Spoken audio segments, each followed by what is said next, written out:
Gemma, je suis le docteur Pravesh. C'est pour ça que j'ai choisi de t'habiller toi pour le gala du Met cette année. Tu es ma priorité numéro 1 et ta robe sera parfaite. Fais-moi confiance. Madame Lynn, je dois vous ausculter. Vous pouvez rappeler plus tard? Gemma n'eut d'autre choix que de raccrocher. Ça fait 3 ans que je suis la patronne. J'oublie parfois que je ne peux pas commander tout le monde. Evan lui demanda, en dehors des douleurs abdominales, si elle ressentait d'autres symptômes. Gemma avoua qu'elle se trouvait trop grosse et suivait un régime strict depuis longtemps. Le visage d'Evan se fit soudain sérieux. Il recommanda immédiatement un scanner. Non, ça ira. La mode, c'est pas pour les petites natures. Merci. Les éléments sont contre moi en ce moment, je dois m'y remettre. Il tenta de la convaincre avec patience. La santé passait avant le travail et elle devait donner la priorité à son état. Ça roule? Vous aimez commander? Je vous aime bien, donc je vais rester. Mais si vous me forcez à mettre une de ces atroces tenues d'hôpital, là, il y aura un problème. Je reviens tout de suite. En attendant les résultats, Nina expliqua que Gemma avait toujours été son idole, dans le milieu de la mode, connu pour son style audacieux et avant-gardiste. Mais Evan ne connaissait rien à la mode. Pourquoi? Parce que je suis un mec, je connais rien à la mode. Bah, je sais pas. Tu mets quoi ce soir? C'est un bal royal. J'ai un smoking. Tu as un smoking ou t'en as loué un? Evan resta silencieux. Nina dit qu'elle avait sa propre méthode. Les résultats tombèrent. Un corps étranger fut découvert dans l'abdomen de Gemma, s'étendant jusqu'aux intestins. Et cela ne ressemblait pas à un cancer de l'estomac. C'est chirurgical. C'est notre patiente maintenant. Je t'avais dit que je trouverais un moyen. Votre médecin doit se rendre à une réception officielle. Il a besoin de vous.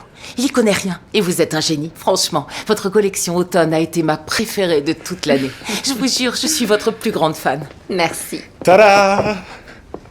Les deux femmes critiquèrent la tenue d'Evan, mais lui était persuadé d'être très élégant et insista pour aller à son rendez-vous. Mais pour l'instant, il y a une princesse qui n'attend que moi. Elle est aveugle?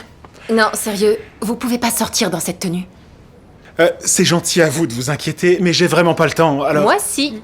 Et je ne peux décemment pas vous laisser vous ridiculiser. Mon équipe peut vous trouver un truc formidable en un clin d'œil. Il douta brièvement de son sens du style, puis accepta finalement de se changer. Vous faites quoi comme tour de buste? Du M? Du L ou du XL. Dans vos rêves. Evan enfila des vêtements nouvellement dessinés. Ses collègues le couvrirent de compliments. Son allure changea complètement. Au moment où il s'apprêtait à partir dîner, l'état de Gemma se dégrada brutalement. La dernière radiographie montra une perforation de l'estomac. Une opération urgente s'imposait. Je vais mourir toute seule. Non, vous n'allez pas mourir, c'est promis. Je vous en prie, docteur, restez avec moi. J'ai tellement peur. Je vous laisse pas seul. Faites-moi confiance. Ok, je suis là. Pendant l'intervention, On dirait... Une boule de cheveux géante en forme d'estomac. les médecins retirèrent de l'abdomen de Gemma près d'1 kilo de cheveux. Ils soupçonnèrent fortement qu'elle avalait depuis longtemps ses propres cheveux et même ses sourcils. Ses cheveux s'étaient accumulés dans son corps jusqu'à atteindre les intestins, provoquant une grave occlusion intestinale. On va devoir démêler les cheveux qui se sont agglomérés dans les intestins pour pouvoir tout extraire. Tout en réparant les éventuels dommages qu'ils ont pu causer. Après l'opération, Evan la réconforta, expliquant que cela avait été provoqué par une forte pression psychologique. Menant à une forme de pica, Gemma craignait que son secret soit révélé et refusa de poursuivre le traitement. Evan lui promit de lui trouver le meilleur spécialiste pour traiter la trichophagie. Du coup, je repoussais tout le monde. Il y avait plus que le taf qui comptait. Et ça a porté ses fruits, mais... Vous étiez seul. J'aurais pas dû vous demander de rester, vous avez loupé votre balle. On a tous besoin de soutien. Je voulais être présent pour vous. Même en retard, elle a besoin de vous à ses côtés. Et franchement, ce serait un gâchis énorme que personne ne profite de ce costard. Merci, Gemma.